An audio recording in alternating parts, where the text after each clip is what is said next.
Colorado's been one of the leaders in elections in a number of years. The right to vote is the foundational expression of having voice in how we're governed. It is basically the heart of American democracy, so it means everything.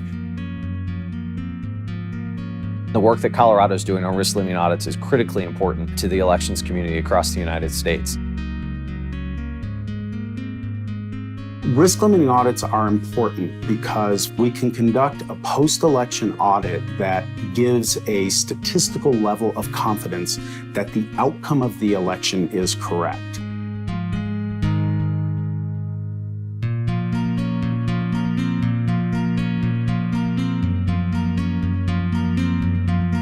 In the course of the 2016 election, you had a lot of people express concerns about the integrity of the elections process.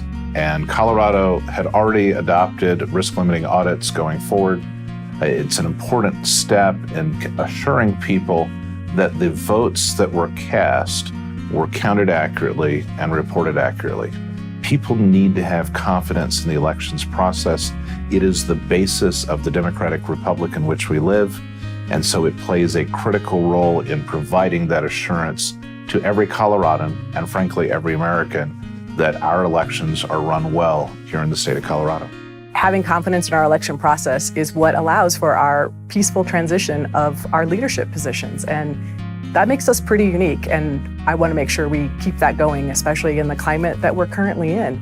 People have to believe in our democratic process. I'm here today to watch Colorado's risk-limiting audits as they do this for the first time and basically show the nation on how these can be run and give more confidence that elections are secure and that the outcome is what the voters intended. Risk-limiting audits give us statistical confidence in the outcome of an election.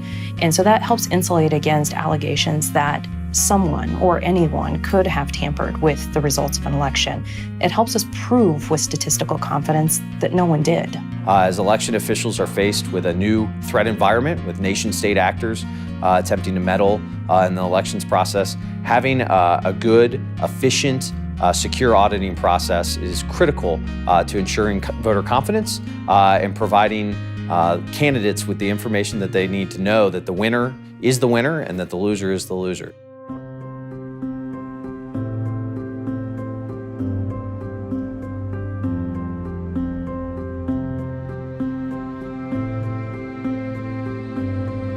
Risk-limiting audits are post-election audits that are intended to limit the risk of a jurisdiction certifying an incorrect election outcome. That's what they mean generally. And they work in the following way. As vote tabulation systems count ballots and count the votes on the ballots, the newer systems capture a data file that literally tells us how that voting system interpreted each and every marking on that ballot. We can then ask election judges to go back and retrieve specific ballots, and we then compare those election judges' reports of those voter markings on those specific ballots to the data file that tells us how the vote tabulation system tabulated those ballots. And if the two match, we know that the outcome is correct.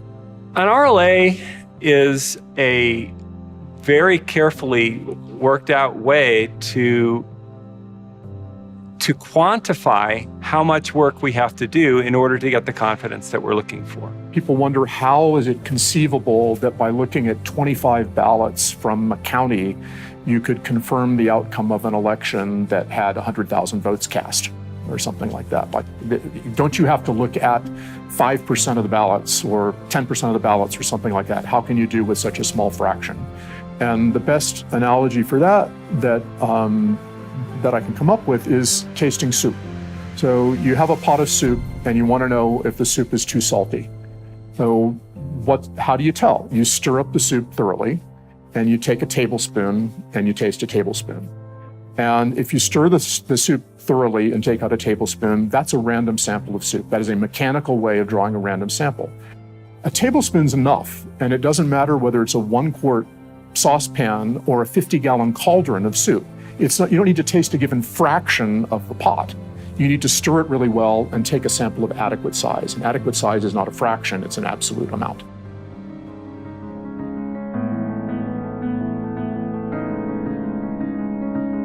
Two major things we hope to accomplish in Colorado are, first, providing a higher level of assurance to Colorado voters so their votes were counted accurately and reported accurately, particularly given the things going on the national and international scene and the concerns raised about hacking or other issues. We want them to have that level of assurance that the paper ballots cast in this state were counted, they were counted accurately, they were reported accurately. Second thing we want to be able to do is provide a process that allows our county clerks and their volunteer staff and their election workers to be able to conduct this audit on a cost-effective basis and provide results in a timely manner. Small counties have challenges with resources that larger counties don't have. And so anytime we go to change the law or create a new process, we have to absolutely keep that in mind. One of the things that I really believe people will discover once they've done the risk limiting audit, for the vast majority of them, they'll find it so much easier than the audits we've previously conducted in Colorado. I'm concerned in this audit just making sure that we set the counties up for success. This is the first time that we've done this on a statewide level, that anyone's done it on a statewide level. And so I'm concerned that we want to make sure that we have public confidence in this year's election also. You know, there's no statewide question on the ballot, but local questions are at stake here. First, our hope is that we will immediately see success in reviewing smaller number of ballots to get a more exacting outcome. But that's our hope, that's our effort, but we'll see how it goes. First time anybody's ever tried it. Remember that the ultimate objective for the county clerks here is we are going to randomly select a specific ballot that they need to look at. Actually, we'll randomly select several, but we will identify that ballot to the county clerk by, you need to go to ballot scanner number 1, batch number 3, and in that batch, you need to find the 14th ballot. And then you need to tell us, your audit board needs to tell us, what are the voter markings on that 14th ballot? And they're going to report those to us. And then we will take that report and compare it to this data file that tells us exactly how the vote tabulation system interpreted that specific ballot. That's how granular these get, which is a good thing. The bad thing, or potentially bad thing, is that these types of audits kind of quickly become an audit of the ability of human beings to organize hundreds of thousands of pieces of paper.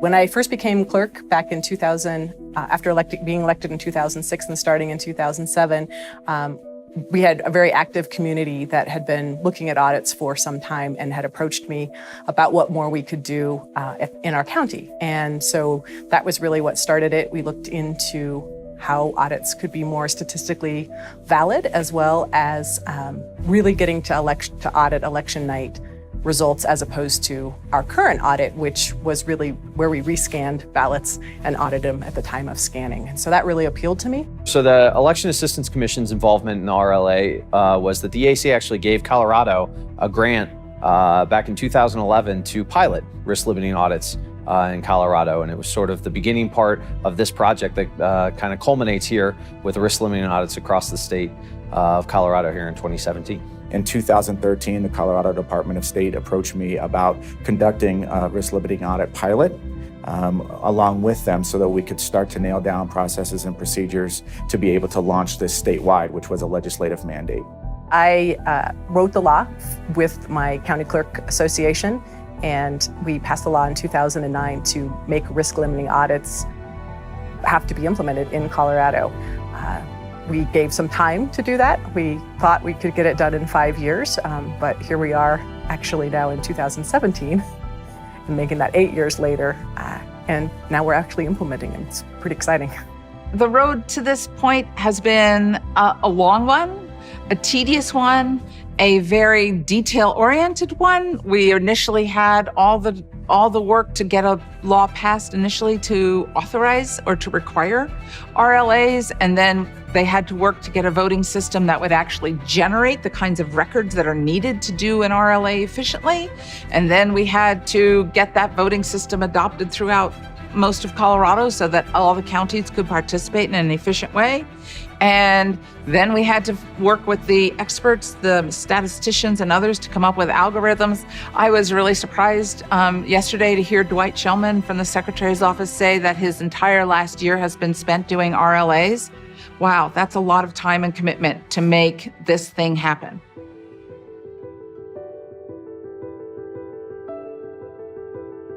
Based on the pilot elections we conducted in Arapahoe and Boulder counties, we knew we needed a more efficient system. The most efficient system for conducting a risk-limiting audit is a voting system that generates a cast vote record. That enables you to compare actual paper ballots to the way that particular ballot was interpreted by the machine.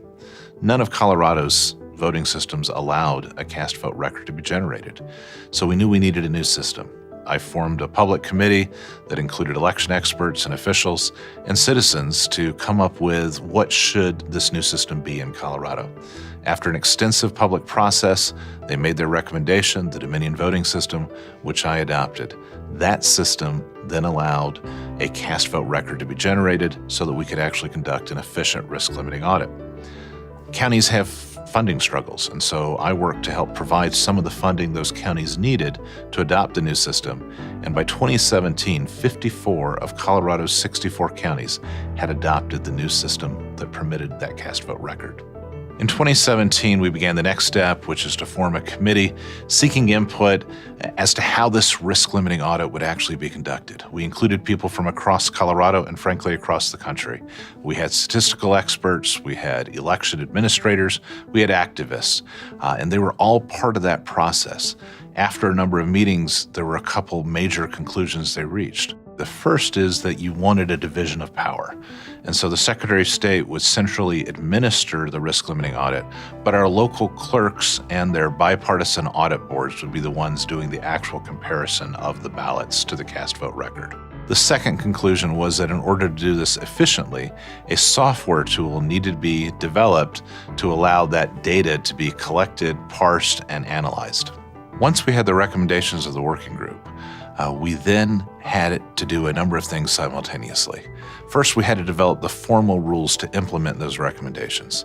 In Colorado, that's a very open and public process, and so we had a public hearing, we had several opportunities for public comment, and based on that, we adopted the rules that would govern risk-limiting audits. At the same time, we also had to develop that software tool that I talked about. And we made it an interesting decision in Colorado. We chose to make it an open source software tool. There were several reasons for that. First, it makes it so that anyone that wants to know how it works and wants to verify it has the opportunity to review the actual code. Second, as other jurisdictions around the country perhaps implement risk-limiting audits, it gives us the ability to benefit from enhancements they might make in that process. We ultimately chose Free and Fair to develop this open source software. The last thing we were doing is we were also visiting with our local election officials. You cannot run an election without local election officials, and you certainly can't run a risk-limiting audit without them. So we had a series of meetings around the state where I and my staff visited with them about what was necessary for a risk-limiting audit, where we would get their input and provide the necessary instructions so they knew what to do.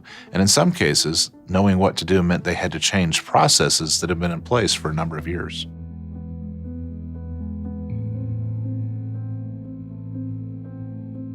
The rules in Colorado provide that the Secretary of State, a month ahead of the election, sets the risk limit. In 2017, it was our first audit, and so I adopted a 9% risk limit for our comparison counties, and for the few counties still on a legacy system, I adopted a 20% risk limit. Let me explain why I picked those numbers and what that means. A 9% risk limit means that there is a 91% chance that if there was a discrepancy in the results, the audit would detect that discrepancy. I looked at that as being fairly close to the beyond a reasonable doubt standard used in criminal law, which is sometimes referred to as a 90% chance. So I felt that that was a good basis for Colorado's first audit. On November 7th, 2017, Colorado conducted its election. The following day, we met the Secretary of State's office to pick the targeted contest for each of the counties. That target contest determines the number of ballots that must be pulled. You look at all the contest on the ballot, but that target determines the number to be pulled. And we looked at a number of factors. First, how many people voted in that particular contest? How broad an area did it cover? How close was it? All of those were factors that we looked at in picking the target contest in each of Colorado's counties that conducted an election. Colorado law provides that the last ballots are received by the county clerks on the 8th day after the election. Those are ballots that come from the military or overseas voters or for individuals who made a signature cure. Those ballots then on the 9th day were tabulated by every county across the state, and they took the cast vote records from those tabulations and uploaded them to the Secretary of State's office using the software tool that had been developed. Now the excitement begins. We've got the cast vote records, but how do we know which ones to review? This is really what separates a true risk limiting audit from other audits that take place. And so we generate a 20-digit random number seed that is then used to select the ballots across the state to be reviewed. We didn't do this in secret. We did this in a public meeting. We had a bag of dice. We had a bag of names of people who were there. We drew a name out of the bag. They drew a die out of the bag. They rolled the die. That became the first digit, and that was done 20 times. The interesting thing was really you saw people cheering and applauding as this was occurring because this represented the culmination of a process that had taken more than a decade to establish, the nation's first true risk-limiting audit with a true random number generator. With the random seed selected, my staff then input that seed into the software. The software then notified each of the county clerk and recorders the ballots that needed to be pulled for the audit. They then began the process of pulling those ballots out. Now, in order to do that, they had to have kept the ballots in a particular order so they knew exactly which ballot to pull. They began that process, they pulled the ballots, and then once that was accomplished, they then had to input the specific results from that paper ballot based on the bipartisan audit board's review where they're looking at the actual paper ballot. And they input the results from that paper ballot into the tool, which then compares it to the cast vote record and identifies whether a discrepancy has occurred. If everything matched, then they notified the county clerk and the audit board that all had been accomplished, the risk limit had been met, congratulations, they were finished.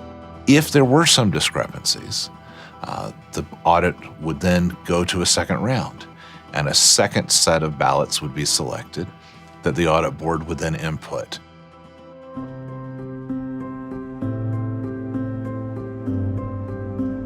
This is really a landmark, not just for Colorado and not just for the US, but actually for the world. I mean, to show that you can do a risk limiting audit, really audit rigorously on this scale, the scale of an entire state, and do it routinely, not under adversarial circumstances. This is not politicized in any way. I think it's incredible. It is very exciting. It's pretty awesome on a couple of levels. One, it's really gratifying for my staff for the work that we've put in over the last 3 and 4 years on risk limiting audits, to know that people have recognized the work that they've done and are coming here to take a look at how we do the process. I'm very proud of that. And then there's the notion that we are helping move elections forward on a national level. And when you are on a team and you can say that you have made an impact on elections nationally, that's something that we can all be very proud about. Each state, as I've said, is unique in the way that they run elections. And so what they're doing here in Colorado specifically may not be implementable across all the states, but the message that's being sent, I think, here from Colorado is to evaluate what steps are you taking to give voters confidence in the results of the process. So even if this specific process doesn't work for you in your state, what are you doing to evaluate your processes, your procedures, your post-election audits? Are you doing post-election audits? If so, how are they working, and how can you improve upon them so that voters can have confidence in the results? The fact that we have been able to get this project, this initiative of RLAs up and running and going for the first time in the country, I think is a great accomplishment for us. And, I think we should all be proud of ourselves for being able to do it. And when somebody gets called to roll a dice in the Secretary of State's office or to sit here and pull ballots as part of the process, when people are cheering, you kind of realize that there's a lot of interest. And it's an important tool that can be used in a lot of different places to give people confidence. We're going to take and share the information that Colorado has learned, the best practices that Colorado has learned about risk limiting audits with jurisdictions, the 6,600 election jurisdictions across the United States of America.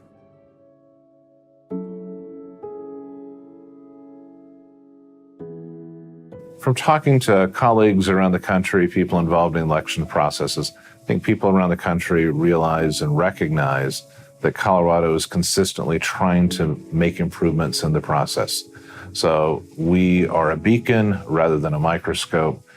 People look to how Colorado is doing things, and they say, are there things that Colorado is doing that we can then implement in our own states? Colorado is really putting a marker in the ground that election outcomes should be verified and can be verified. That can happen.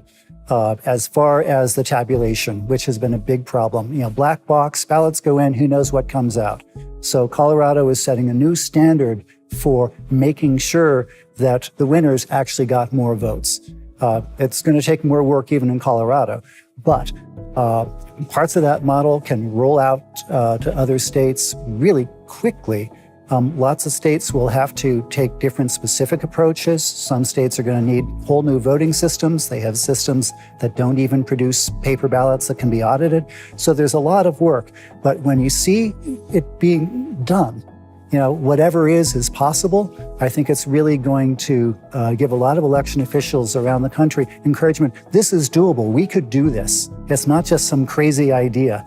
And I think they're going to like that because they know they're doing good work, but to be able to show the public that they're doing good work, I just think that's very satisfying to them too. I think it's been an amazing process. And so it's not just exciting to see risk limiting audits kick off now on a statewide basis, but it's also awesome to be a part of a process where there's been so much collaboration with a group of people who may not agree on a lot of other things, but the one thing we agreed on here was how can we make our process better? And I think we've done that. So what implications is this? This is more than an exercise. This is a real election, of course. And I think the implications are, at this point, largely it's a leadership role that Colorado is playing, and for the rest of the country, is demonstrating that risk limiting audits can be made to work efficiently. It's an educational role. A lot of other states are looking to follow in Colorado's lead, and so states like Rhode Island or Virginia or other states that want to play with a risk limiting audit game can look at the videos that you're making and look at the materials that are produced here and see how to do it well. I have tremendous gratitude to the Secretary's office for being a supporter of it and trying to implement it. The counties do an amazing job of managing elections and getting them done. I travel around the state and talk to clerks in little counties, big counties, everywhere, and everybody wants to do it right. And it's satisfying. It's gratifying. We hear so many people trying to do bad things. It's nice to find so many people in the elections field, no matter where you are in the state, no matter the political parties, no matter what the rhetoric is, who are really trying really hard to be sure that Colorado voters get a chance to vote. And I am really proud of them. As the elected official who's in charge of that elections process, having Coloradans have that confidence to know their votes were counted accurately, to know that the election results that were reported accurately reflect the votes of the 2.9 million Coloradans who voted in the last election, for example, is absolutely critical, both to my peace of mind and frankly to the peace of mind of every Coloradan who cares about elections. Audit is complete.